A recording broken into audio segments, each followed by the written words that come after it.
Welcome to Teaching in Color, the podcast where we empower teachers, redefine education, and amplify voices. Here, we dive into real stories, bold conversations, and the challenges and triumphs of educators making a difference. Whether you're in the classroom, the community, or just here for inspiration, this is your space. Let's talk, let's grow, and let's make change together. This is Teaching in Color. Hey everyone, welcome back to Teaching in Color. Today we have an incredible guest joining us, Wesley, a first-year fourth grade teacher in Los Angeles. Wesley's journey into education is a powerful one, shaped by his experiences at UC Berkeley, Loyola Marymount. Oh my gosh, that is such a mouthful to say.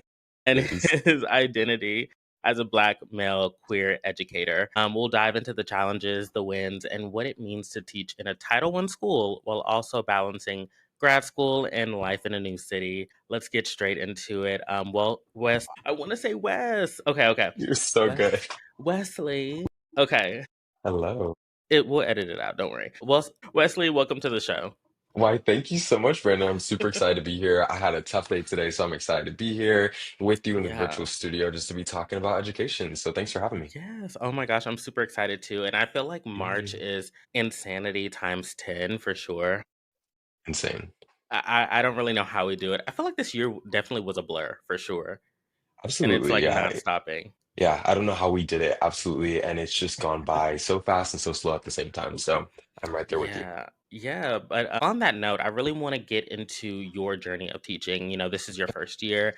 Kind of how is that going for you in terms of like stepping your foot into a whole new experience? Yeah, it's been incredibly challenging to say the least. I feel like I used to just like try to sugarcoat it and be like, oh, like I love it, like it's awesome. But I'm like, my first thing I'm saying now is like, it's tough, it's hard, Yeah. like it's been so difficult. I think like one thing that stuck with me is someone. It was one of like those PD sessions that we always go to, and Hmm. somebody, one of the people, they said, like the first thing that they opened up with is they're like, this is an impossible job, and I've Yeah. like kept that with me for so long because it truly is such like it's a job that requires so much from your physical, your mental, your emotional states that it's Yeah. been incredibly taxing, but there are so many beautiful parts of it. And I think that I'm definitely like I could not see myself doing anything else right now. Like I love Yeah.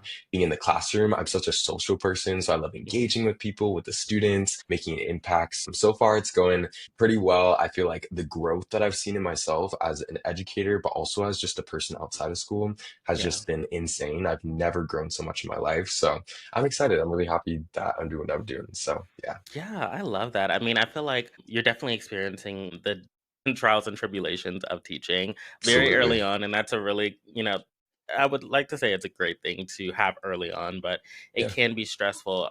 But, hearing from you right now, there's a lot of joy when it comes to teaching and love and passion. Can you share a bit about what led you to pursue teaching? Yeah, absolutely. So in college, I was a part of a group called the Men's Leadership Academy, and it was all Mhm. about, it was actually my brother who got me into it back in high school. And I really supported it. It was like for men of color, kind of like to be in community and be in a space together. And there I really found my passion for like working with youth. From there, I started helping out just with like a lot of marginalized populations, Mhm. doing mentorship, working on community projects with them. And I was realizing like after going through like college, I was like, why am I not studying about these things too? Like Yeah. I'm doing so much work outside of school. Like why not also apply it to what I'm doing in the classroom? So like in Mhm. college. So I found out at UC Berkeley, I was also just like kind of exploring what I wanted to do with career field. And I found that they had an education minor. Which now Mhm. it's really exciting they have a major, but at the time they Yeah. didn't. So I took on the minor. I kept on with sociology as my major. Mhm. And I just like applied myself so much more. Like I was reaching out. I started working in the School of Education at Berkeley, which I'm still connected to, which is awesome. Yeah. I started volunteering in classrooms. I started actually substitute teaching while I was still an undergraduate. So it was like just so many just trying to like experiences to get myself exposure. And Mhm. every single experience I feel like just like was so like eye-opening. And I was like, this like just feels like really right to me. So Yeah. yeah, so I found out, of course, about Teacher America. They have great recruitment efforts.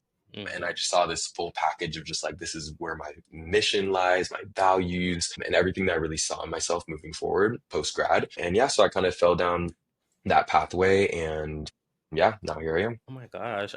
You talk about like getting into the schools very early on. That's Yeah. something really impactful for a journey as a teacher. I mean, we see so Yeah. many teachers go in to the classroom not fully expecting or understanding like what's expected of them, Hmm. and it can be overwhelming. Just like you, I started off like right out of high school working in a school, so I was like, I had that time beforehand really getting my own classroom to be exposed Yeah. to the school system. And it can be hard like peeking behind the curtain and really seeing like Hmm. exactly what a teacher goes through day to day. Hmm. um Yeah. so I love that trajectory for you and like that journey. um I do want to ask, Teach for America. This is totally like off topic for a little bit, but I love just being off topic. So Teach for America, they reached out to you, you reached out to them. Like, how was that kind of communication? Yeah, yeah, no, I love talking about Teach for America. Yeah. So they have great recruitment, especially at like large public universities. They're honestly just Hmm. large universities across America, of course. So they have Yeah. a huge recruitment efforts, especially at UCLA and UC Berkeley. So someone actually had reached out via whether it was like I'm pretty sure, yeah, just like the recruitment efforts in like a Hmm. newsletter and things like that. Yeah. And then I started just like hearing about them, and I was like, I'm interested. So start following them Hmm. on social media. They have a huge social media presence. Also, Yeah. they would come to all of our career fairs. So just like I think it was like partially them reaching out, but also me just being super just like on it and like excited about the opportunity that like I would just follow up and kind of like stay in touch with recruiters and Yeah. just stay like trying to apply early and all those type of things. So that's how I got like in touch with them. I love that. Yeah, they have a really good recruitment team and Yes, social they media do. presence for sure. Yeah. I want to ask you, you moved to LA to teach fourth grade. What has that transition been like for you? Where were you originally? Yeah. So originally I was born and raised in Sacramento, California. So I've been in Okay. California my whole life. Yeah. My first time moving out was for college at UC Berkeley, so in the Bay, Hmm. which wasn't too far away. Yeah. And you know what? The transition, like, I'm so grateful to say, was just like the easiest thing ever because Yeah. my dream, like my whole life, was to Hmm. move to LA. And I Yeah. tell that to people all the time. Like, I always just felt like it was just my place to be. And like, even for undergrad, like, it was a place that I kind of like dreamed about and like fantasized about. So, Yeah. like, to kind of like put that into reality, like, hey, this was the perfect way to do it because with Teacher Hmm. America too, it was like such a great way to transition into a new like area because one, Yeah. you're starting like a new professional life, you're just graduated, as well as they provide so much funding and resources for you Hmm. to move to that new city. So everybody in your cohort, a lot of people, they're out of state, they're from Yeah. different cities, some are from Los Angeles themselves. So it felt really right to me. And the awesome thing too is like the majority of my friends from undergrad were actually from LA. So I feel like the majority of my like chosen family and everything is already here. So I have such a great like support network and I just love it here. So yeah. Yeah. So from Sacramento to LA, like how many hours, how many miles? Like, Yeah, depends on, of course, method of transit. But it's yeah. cool because since it still is in California, like you can kind of pick like depending on like the vibe or the cost and things like that. So a drive Yeah. is pretty hefty. I mean, California is huge, so it's anywhere from like Yeah. 6 to 8 hours. But yeah, it's like it's a lot. It's crazy, like in the same state, like it's that much of a travel. Yeah. But yeah, 6 to 8 hours. But usually I try to fly. Like you can get pretty cheap tickets if you're like looking Yeah. early enough and like if you're just having that personal item and everything. So usually I try to fly, which only takes like an hour. And then also there's the Amtrak train too. So Oh, that takes the yes. longest, but it's so relaxing and it's so nice because it goes on the coast and everything. So there's a lot Yeah. of different, yeah, ways to get up there. Interesting. Interesting. Yeah. Okay, that's something that I wanted to know for sure. Yeah, But absolutely. you studied at UC Berkeley and Loyola Marymount. How have Mhm. those experiences shaped your teaching philosophy? Yeah, that's a good question because I feel like you also kind of briefly mentioned like one of the best ways to learn about teaching is definitely Hmm. being in the classroom. Like I know you Yeah. talked about like that early exposure. So I feel like that's where I had a huge just like mindset shift and just like a lot of learning happening in the classroom. But at Hmm. school too, like in my undergrad grad and currently at grad school in Loyola Marymount, I feel like I truly see so much overlap and so much that like I'm applying in the classroom. It's funny to say like classroom and classroom because like yeah, in my classroom that I'm in, like learning in, and then in the classroom that I'm like teaching in, there's Yeah. so much overlap. And it's cool because now in the grad program, a lot of the assignments are like literally tailored right to like, hey, what are you going to do with day-to-day instruction? So Yeah. whether it's like lesson plan or sorry, yeah, lesson plan prepping, or whether it's or practice, and whether it's for example, like one of our assignments was to give like a literacy assessment to test like the ORF and everything, like the students, like it's just like there's so much that like we literally like the assign it's like like you're doing two things at once, which is awesome. Like Yeah. you're also getting your credential and like learning so much in the classroom, but also like it's helpful for your own students at school too. So it's like it goes hand in hand, and everything that we do during the day like applies to our classes in the evening. So it's been awesome. I love it so much. Yeah, you're completely right. And I love that integration of like, your master's program. You're actively Hmm. learning as well. And Yeah, I think that's so important as educators. Like, we're also learners at the same time. yeah, So, and this kind of transitions into, this yeah. next question of you being in your first year. What's Yes. been your biggest surprise or adjustment for you in the classroom? Yeah, I feel like there's been a lot of surprises for sure. Like I think there's just nothing at all that can prepare you for that first year. And it's so funny because I'm Yeah. pretty sure like at least 50 people probably said it's gonna be like the hardest thing that you ever do. And I was like, oh no, like I'm so excited, like I got this, like I'm just gonna be like super awesome and cool and fun and stuff. But like nothing's gonna like prepare you whatsoever. But like not to be scary because like now I'm in such a different place where like I've learned and I've grown. For sure. But I think especially just like the amount of work that goes in like behind the scenes as far as especially with planning and prep. Like it's not like you just walk in the classroom like, hey, like let's have fun today. Yeah. Like let's do the like Yeah. no, like just all like the standards and like the making sure you're culturally relevant and just like all these Hmm. things that like the differentiating, like all these new terms that I'm learning that I'm like, wow, there's so much that goes on behind the scenes that whether it's like I'm up till 2 a.m. trying to figure out like, all right, how am I gonna make this fun? How am I gonna make this like individual for the students, like so much that goes into planning that people don't realize, I feel like. So that was a big surprise to me. And then I feel like also too, just like there's so many levels of communication. Like you have to be incredibly organized, incredibly on top of things.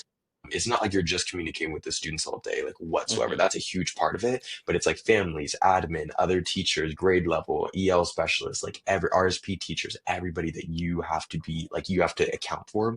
So Yeah. it's been like an insane just like drop of responsibility onto me. And onto many other first year teachers I feel like just wasn't expected. So I'm like, whoa, like that's where it comes back to kind of like it feels like an impossible job Yeah. because there's just so much you have to think about. And also just like the imposter syndrome of like, am I doing enough? Am I doing it all? So Yeah. yeah. Yeah, two things that I want to highlight. Yeah, I think a lot of people think that's what we do is just like go into the classroom and like there's no Yeah. planning behind it, there's no prep behind it. And a Hmm. lot of our time, that prep and that planning is outside of school, right? We're at home Yeah. doing it, late nights, weekends, Hmm. breaks. Hmm. We're still working. Yeah. And then two, you talk about imposter syndrome, which is so prevalent amongst first year teachers. Hmm. For you, how have you overcome that if you have? I'm still Yeah. dealing with it and I'm a Yeah. second year teacher. So it's like Yeah. always like a mindset and a battle for sure. But like how Mhm. have you overcome something like that? Yeah, I feel like I luckily have a really great support system as far as like a lot of mentors and coaches, whether it's like through Teach America or Loyola or also through like my school itself. So they've Yeah. like just like had such a big role in like the reassurance of things. I think as a Mhm. first year teacher, it takes a lot of like reassuring to make sure like you're doing it Yeah. right per se. And like that's the other thing too. Like there's no like one right way of doing it. Like I kept asking my Hmm. coach over and over, like, oh, I see this teacher doing this thing, this teacher doing this thing, and like, am I doing it like enough, or Yeah. am I like strict enough, or am I like kind and Mm, like all these different things? And then like yeah. she's just like reminding me all the time, like you. The only thing I can tell you is that you need to find like your own style of teaching. And I was like, Yeah. okay, like trying to like like really like internalize that, and I'm still finding it. Literally today, like Yeah. I tried something new with the student, like that didn't quite work, like that didn't get to Yeah. them, and it's like so frustrating. But it's like I got like every teacher, you have to find your own like style, and you can't copy anybody else. So that comparing that you do to others, like it's not productive whatsoever. And I feel like I've learned a lot too. Like every school culture can be very different that you teach at. Yeah. But I think that like a really healthy school, which I'm glad that I'm at a school that does a great job with this, but like everybody's on the same team. And I feel like it Hmm. can be really like tough when like it seems like you're competing against everybody and like, oh, like I'm teaching it better than you, or like, oh, I'm a veteran teacher, I know Yeah. more. That can be really tough. But I'm lucky that I'm in a place and not like a school that really values like me as a new teacher. Like, hey, you bring a lot to the table. And like there are things Hmm. that maybe we haven't thought of before. Or so like all that just like reassurance, I feel like has helped me a lot. Yeah, I love that. And you make some great points. No teacher is the same. We're all different. We all have different Hmm. teaching styles and things that we bring to the table Hmm. as educators. And then also, imposter syndrome isn't just singular to the first year teacher. I mean, I've Yeah. met 15, teachers 15 years in the game, 20 years in the Yeah. game, still having these issues. And Yeah. It's true. unfortunately, it's a ongoing cycle. Yeah.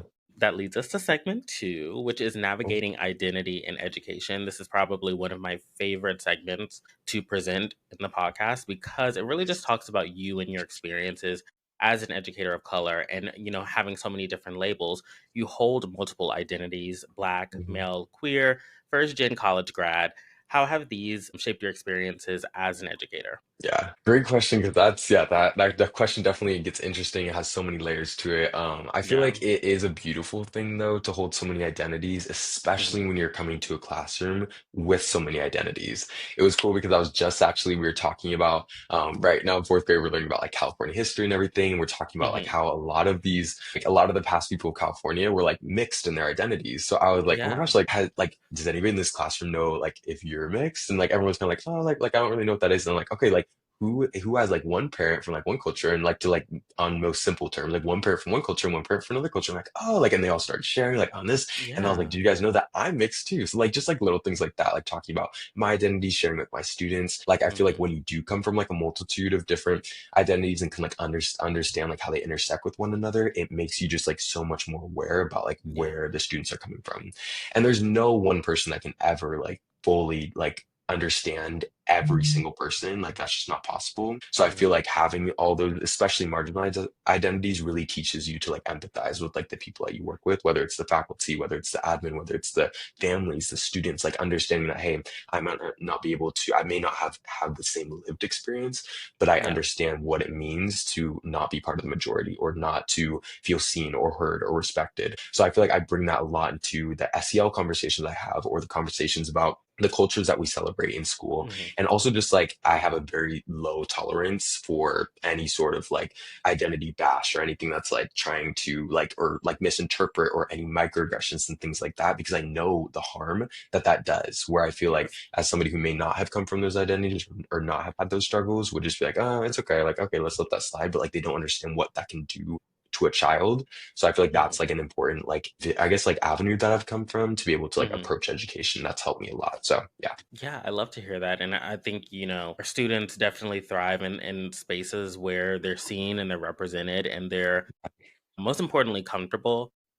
Mhm. I think like a lot of times there's this notion, and especially now within our own world and political climate, is that students have a sense of, how can I say it, bias or just like a preconceived notion of things. And our students, like, yes, they, like you're saying, you're comfortable with expressing those things with your students, but at Yeah. the end of the day, they're kids and they really do kind of already know, but they're Yeah. not, hatred is like taught, right? So they're not Mhm, really mhm. Yeah, that aware of it. They're just yeah, on to the next thing, right? Like they're worried about TikTok and other things, but yeah. No, they know about exactly. these things, but it's not that deep for them. Yeah, yeah, So definitely. yeah, I like how you're bringing that to the classroom. Mhm. How do you ensure your students see themselves reflected in their learning? That's a great question. I feel like it takes like a lot of like small steps for sure. Hmm. Just like the little things matter so much, whether it's like using inclusive language or making sure that they feel seen in like the stories that you show or in the names that they use or in the Yeah. stories that I pick out from like the thrift store and stuff. Then like, hey, this talks about Hmm. like a queer character. This talks about like a character of color and like the struggles, just like the little things that you do that they might not even notice. But like Yeah. later down the line, they're probably like, oh, that was cool. Like I learned about that before. I saw that. Hmm. And I think it's really beautiful because like now my students are in fourth grade and my school does such a great job of pushing like an equity focus, make sure everyone feels included. So I'm like, oh, like Yeah. who's heard of like Women's History Month or like Black History Month? And they're all like, oh my Yeah. gosh, like I know this. I'm like, wow, like they know the history about this. And they're They like, know, oh yeah, yeah. like we know like what's yeah. So like they know and stuff. And it's so cool because I feel like I just like really do like a strong and great job of trying to like reinforce those like expectations as much as possible. And you did kind of mention too, like it's tough because a lot of the times you're spending a big chunk of the day having to unlearn a lot of the things that they learn at Yeah. home and in the communities, especially working at a school with a large population of like marginalized students. It's like a lot Hmm. happens in the community that you don't have control over. Having Yeah. to having them bring that to school, I think a big thing that I've tried to learn is like depersonalize like the words that they use, whether it's against me, whether it's against Yeah. their peers, and understand, like you said, like everybody is a like result of like they're a product of like what they've been through and like what their parents have taught them, what they've seen. So it's like just trying to say like, hey, I'm gonna like take a step back and turn this into a teaching moment, not just for Yeah. you, but for the entire class. Like let's all hear like, hey, that word that was used or that phrase that was said was not okay. Let's talk about Yeah. why. And have the students like take accountability and teach one another as well too. So like Mhm. not just me holding the space in the conversation, but being like, how Yeah. would you feel if that was said to you? Or imagine it now, let me flip it in the context of your identity. Like imagine if somebody said it but to you in this Yeah. sense, and like have them really think about like, ooh, like that was yeah, a lot. So That was yeah. yeah, Um, I like how you're bringing that up to them because I think like a lot of times, you have students who have those learned behaviors, right? Things that they repeat yeah. from home or from TV or from their own community. And you Hmm. have teachers who won't address those kinds of things, right? Like it'll just be like, "Hey, stop that," and it'll be the Yeah. end of it. But I like how you're Hmm. bringing that to the forefront and being like, "Okay, this is why this is wrong, and this is why we're going to talk about this as Hmm. a class, as a group." And it feels just more inclusive, and I love that. This next question is something that I always present on the podcast in terms of whatever whoever's on and what their identity is. We face a lot of challenges and setbacks as Yeah. teachers of color. Have you faced any challenges or biases as a Black male teacher or a queer individual within the educational space? Yeah, it's a good question. Like I said, I'm incredibly lucky to work at a school that values me like so Yeah, much as a person. Like even when I was first like being interviewed, like they were just like totally on it with just like, hey, like we love that you are coming from these backgrounds, that you've experienced yeah, these things, like we value you and see you. So I think yeah, that that was awesome, but that of course like doesn't stop from what you're going to face from the students and the families and for outside people. sure. So I think that's been definitely tricky. I feel like there's of course been a lot of things that have kind of like been said, whether it's just like, just like microaggression little things or Yeah, like to my face or behind my back or other things that I'm kind of like, oh, like what do they mean by like when they said that? I think that's like the tough part, especially the first year teacher when you're already questioning like yeah, your so abilities. So much. I feel like that Yeah, stuff, like whether a parent walks in, even if it's about like the identity of age and like them walking in, they're just being like, oh, that's a yeah. teacher? Like, oh, I didn't like, or like they'll say it like to my face, like he's kind of young, right? Like, why is he in the I'm like, okay. Hmm. So like just that like initial doubt of like and it sometimes honestly it, like kind of puts that fire in me though to like prove them like, hey, no, like I'm doing my best. Like I'm relating to your students much more than a lot of people can. So like I'm trying to be there for your student, doing my best. I'm learning too. I'm never gonna like just say like, oh yeah, I'm the perfect teacher and stuff. Like absolutely Yeah. not. I'm gonna keep learning. But I think that it does make it tough when like other people have those like initial perceptions without even getting to know you.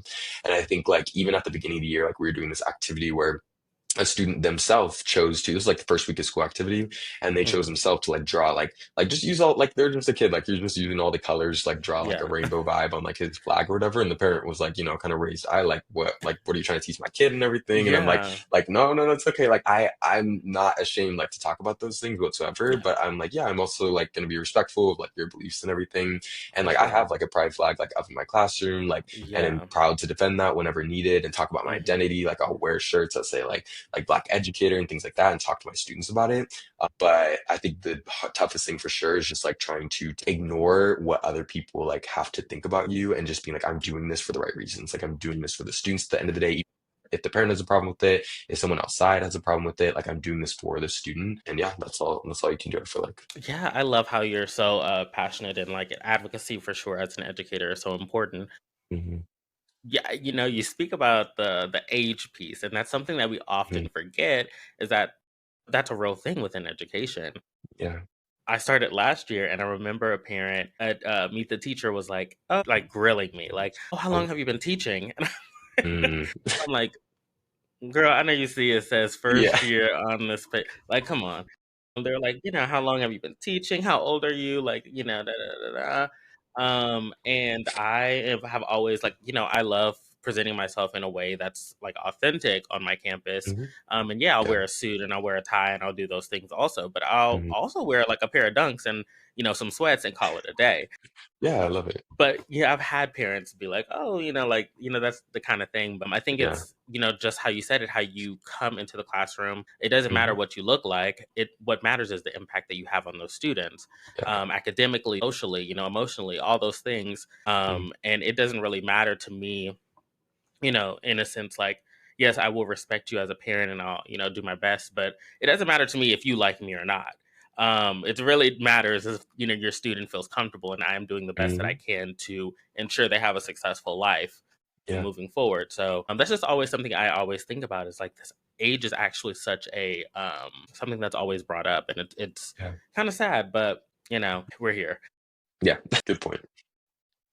But thinking about you as an educator and being in a space and holding so many, you know, roles within education and just being your authentic self, what role do you think teacher diversity plays in student success, especially in communities that are marginalized? Yeah, absolutely. I think that is something that's definitely not talked about enough, and Mm, something that sometimes is just kind of like brushed over, like, okay, like, yeah, like we do like DEI stuff and everything, but like when you really yeah. think about it, like that could change a student's life, like absolutely. And I Hmm. think about that back to my education. My first Black teacher that I ever had was in my last year of college, like college.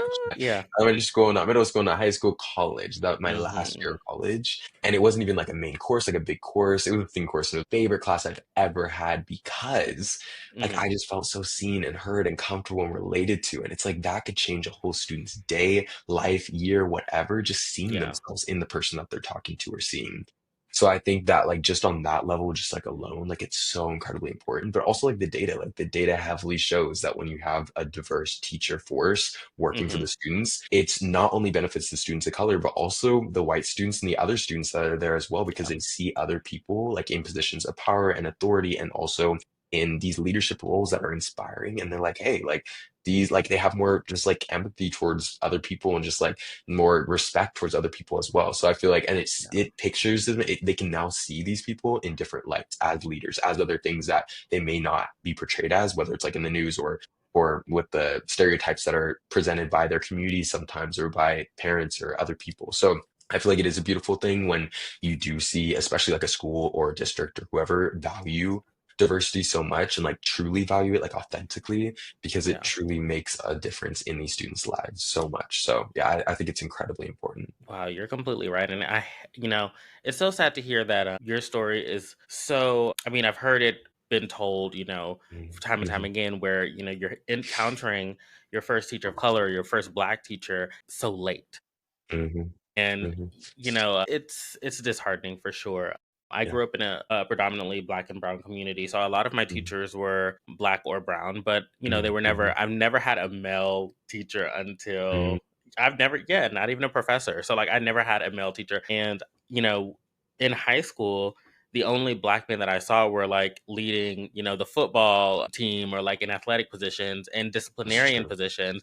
I was never a bad kid, so I was never in the office or I never did sports, so I never was like interacting with them. So it really is hard to kind of find yourself and find kind of like a piece of solidarity and like someone that you can rely on when especially there's no representation in a school system. But I want to talk about teaching at a Title I school. I love teaching at a Title I school myself. Title I is where it's at. I believe the kids are just different in a great way. Yeah. So, you have bilingual EL students. Yes. Okay. What are some of the unique challenges or rewards when working with that distinct population? Yeah. Yeah. This is since of course since I'm a first year teacher, this is my only school experience. So all I know Hmm. is working at Title I schools. But like you said, there's just so much joy that is brought from there and so Yeah. many, yes, unique challenges, but also just like so much impact that you can have there and just like Hmm. so much just like other experiences that you just wouldn't get elsewhere. So I feel like Yeah. I having that lens now of like another layer of a different student group to learn about, to learn from, to work with is just like really cool and inspiring. And I think For sure. a challenge for sure has been like when I first entered the school, I think 97 or around 97% of my school identifies as Latinx and a Hmm. huge amount of immigrant families and also Spanish speaking families. So it was, I knew it was going to be a challenge. Like I knew I wanted to do my best to make those families feel seen, but also I knew it was just going to be a challenge, not coming from the same background, the same cultures as the majority of the population at the school. Like I knew it was going to be Hmm. hard, but I feel like what does like set any educator apart and me apart as well is just like absolutely doing your best to relate to that family as much as possible. Like I may not Yeah. have perfect, I definitely have nowhere near perfect Spanish. I mean, I learned it in high school, but I try so hard to Hmm. do my best in speaking in Spanish, to communicate with greeting them, talk, even if I have a translator, talking to, facing the parent and talking to them and having them feel seen and heard, or the student, if there's a Spanish speaking student, like taking the last knowledge that I remember from like Spanish 4 in high school and Yeah. like trying my best, just like doing like making them feel comfortable and seen. And I feel like the families I work with appreciate that so much. And it's so hard because like during even for example, I'm having parent teacher conferences this week. Like Hmm. it adds a whole nother layer of like just some things don't get translated all the way in the ways that I Yeah. want them to, or families may not feel as comfortable sharing things. But I feel like try to go the extra mile to translate everything that I give to the families, to try my best to communicate with them, making sure that there's a translator. So I feel like there is a lot of reward just because then we both feel like just like more seen and heard when we try like to relate with another. Because then I see like for example, Yeah. families still try to be like they'll say some words to me in English and stuff, whether they know like no English at all. And it's like it's such a beautiful thing that we can still have that relationship, whether it's through gestures, whether I'm like pointing at my phone and like showing them stuff. Like I feel like that is just like those beautiful like human moments that, like you really need to see in education. So and I wouldn't have that experience if I didn't work at a Title I school or at a school with such a high population of bilingual students. And I think the other cool thing too is, for example, like we have ELD, a specific ELD section of the school day to where like Hmm. we make sure that we like differentiate our students based on like their levels from their LPAC tests. Yeah. So I get to not only work with my own students, but students from other classrooms as well. So it's like really beautiful because now I get to experience students who may also be learning English from another classroom that I get to now have in Yeah. my room and like, and also say hi to in the hallways and see around school. So it's just like those things that you wouldn't get if you weren't working at a school like this. So yeah. Yeah, you're completely right. I love working at a Title I school. But to shift gears on this next question, I think it's Mhm, so important to definitely when we're working with this distinct population, and again going on with what's going on in the world now. What mhm. systemic changes would you like to see better serve students from underrepresented backgrounds? Yeah. I feel like trust students is Hmm. a big thing. Like trust their voice, trust their Yeah. feelings, trust what they have to say. I think is a huge one. Like in those Hmm. conversations, I did a lot of work like in those like college like programs and stuff that I helped out with mentorship. And there Yeah. it was shocking at how little amount of or few amount of programs that existed at like upper levels of like admin and politics and everything that actually talked to the students or even Yeah. heard them or listened to what they said. And in our program in particular, it was modeled by like led by students, like done by students, like performed by students. Everything was like student led, student initiated. And it was so Yeah. beautiful because everybody's like minds were like, what? Like we didn't even think about these things. Like this is so awesome to see them speak. See, like they like not to doubt the students, like know that like they have so much to share. Like we just aren't Hmm. asking them. So I feel like one huge thing that I would love to see at like a systemic level is really like lifting student voice very high. And Yeah. that's like the way like tapping in with students and be like, hey, what do you need? Like so that we can help better support you. Like even at an elementary level, they have so many these students, especially if you're not in the classroom, you Yeah. don't realize how much these students have to say, like about like their Yes. they know these things. Yeah. They tell me about the ICE raids that are happening in their Hmm. communities, about their families that are being deported, about the Yeah. struggles that they're happening with police, all these different things. I'm like, Hmm. they have unfortunately had to be put in these positions, so they know what's going Yeah. on. So it's like to pretend like they don't have the ability to talk about these things is just setting them up for failure. Yeah, a big one is trust for sure, and Mhm, creating programs and opportunities like that for our students to feel seen and feel heard. mhm. I think about all the time how what an impact it would be for our students to go to like Hill Day at the Capitol, right? And Yeah, just yeah. talk to senators and talk to representatives about their struggles. Because like you're saying, our kids know a lot. They understand a lot. They see a lot. So it's good to, kind of have their voice be heard. But on a lighter topic, I know that one was a little deep. I want us to transition to segment 4, which is balancing teaching, grad school, and life in a new city. You're juggling teaching, your master's in transformative education. How do you balance it all, honestly? Yeah, it's tough. Sometimes, like I said, it feels like I can't do it. Like sometimes I have those Yeah. nights where I just kind of crash out a little bit. I'm like, ah, like I don't know what I'm doing, like how I'm gonna get through this. So I'm not gonna lie, it's absolutely difficult. I Mhm. feel like what keeps me so grounded though, and why I'm able to continue is just having those moments of joy. And I've Yeah. tried to learn a lot too, like especially through therapy and everything. Like Yeah.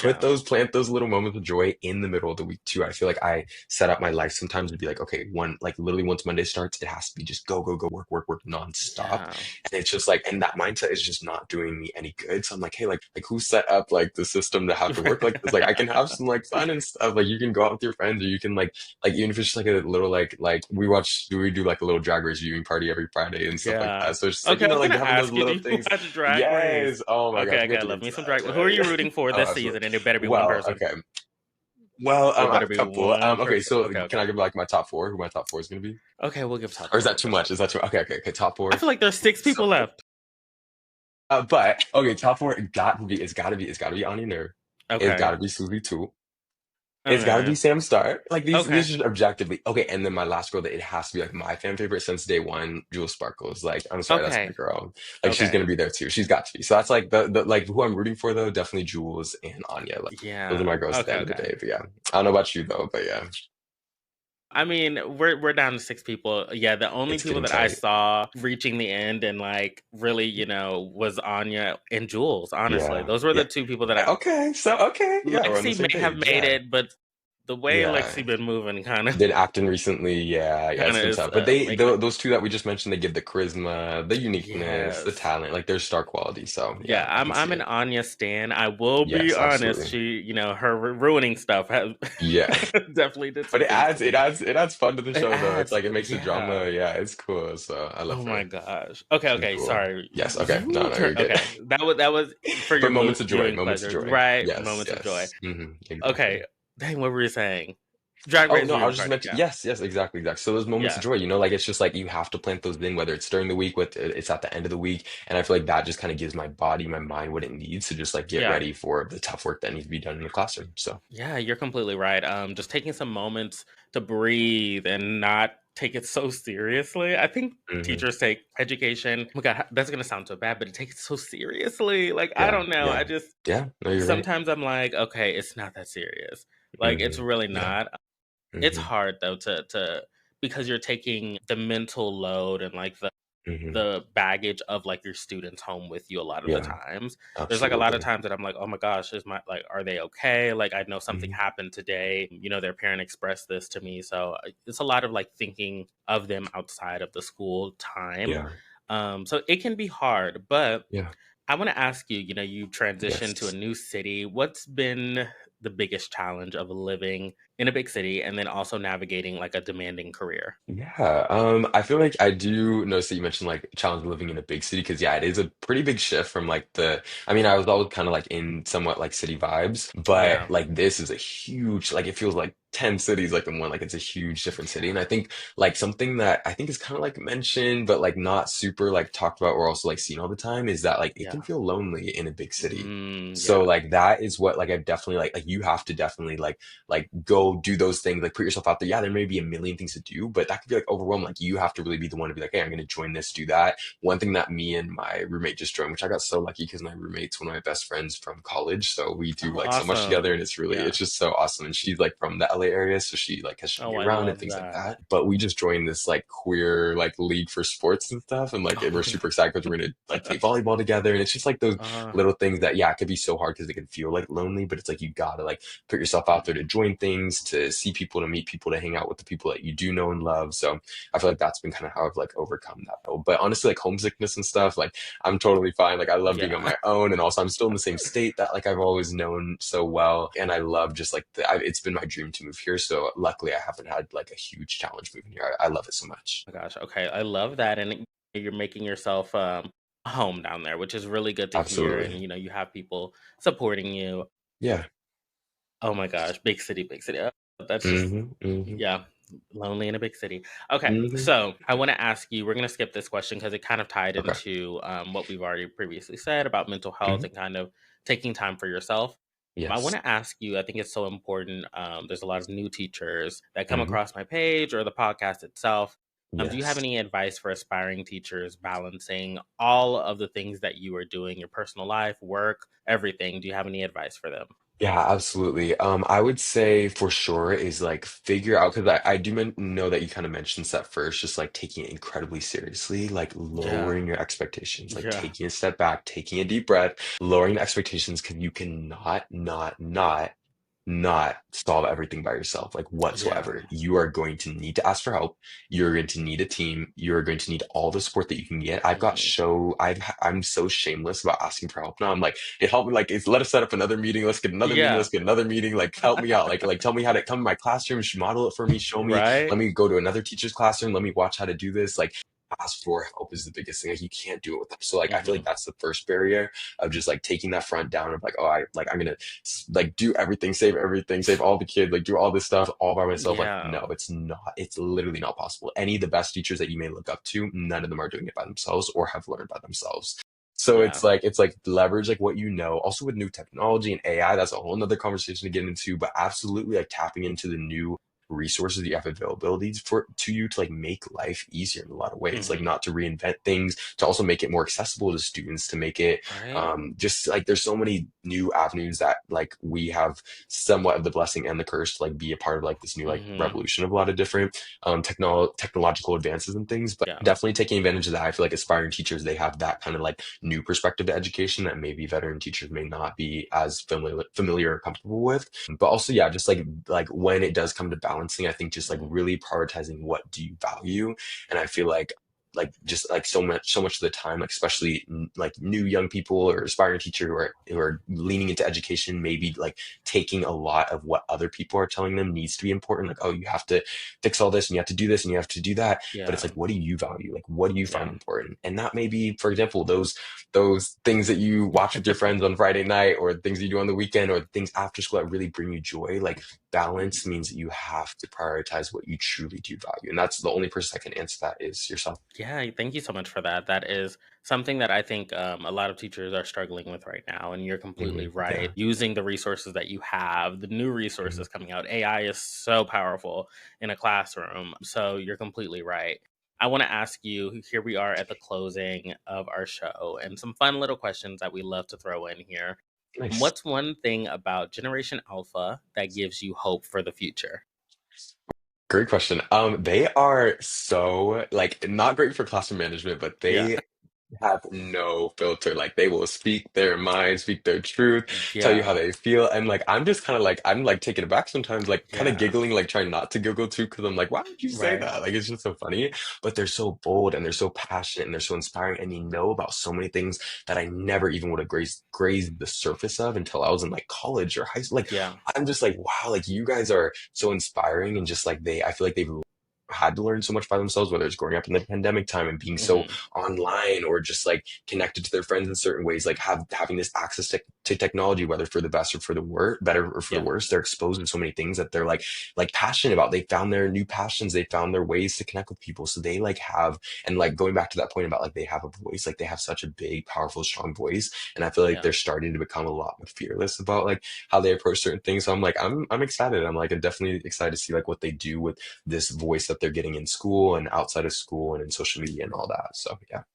I love that. You're right. They'll definitely tell you also when you're wrong too. Yes, absolutely. So I've learned to just apologize before Very they much can so. even get to it. But like I said, we're here at the end. Where can people connect Yes. with you and follow your journey in education, Wesley? Ooh, yeah, I'm honestly like kind of like a LinkedIn girly. Like I be posting Okay. on there stuff and keeping up to date. And I love like connecting with people on there. Like I'm a huge, I don't know where that stemmed from. I think just all the Yeah. professional development and stuff in college, but I love being on there. I do just be reaching out to people. I think it's a great way to connect. I've met so Hmm. many awesome people. Also just like had continued conversations, had new conversations.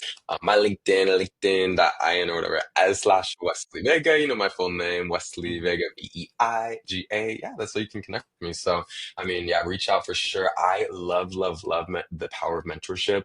So Yeah. absolutely any questions, I'm always down to support. I know that's a person that I would have loved having, someone to walk me through all these processes. So any sort of question, there's no question that I wouldn't be down to answer. So yeah. Yeah, I'll definitely put Wesley's LinkedIn information, other social media platforms he's willing to share in the episode Yeah. description. So please head over, ask any questions, interact, communicate in any way possible. I know he's willing and open to have some great conversations with you.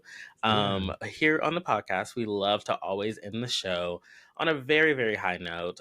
We love to give our flowers and recognition to people.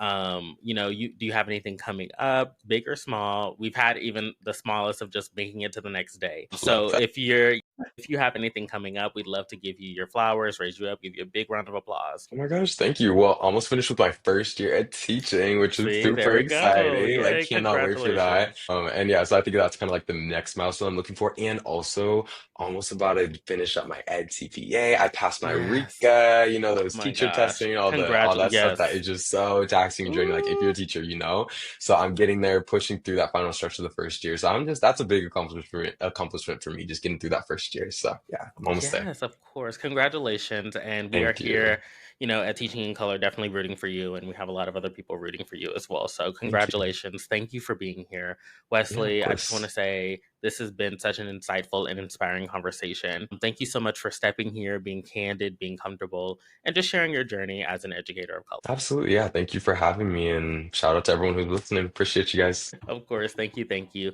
For those of you listening, make sure to connect with Wesley and follow his journey. Don't forget to subscribe to Teaching in Color on Spotify, Apple Podcasts, YouTube. Yes, we are now officially on Apple Podcasts. So go over and take a listen. And we will see you in the next episode, guys. Bye. Yay. Bye, guys.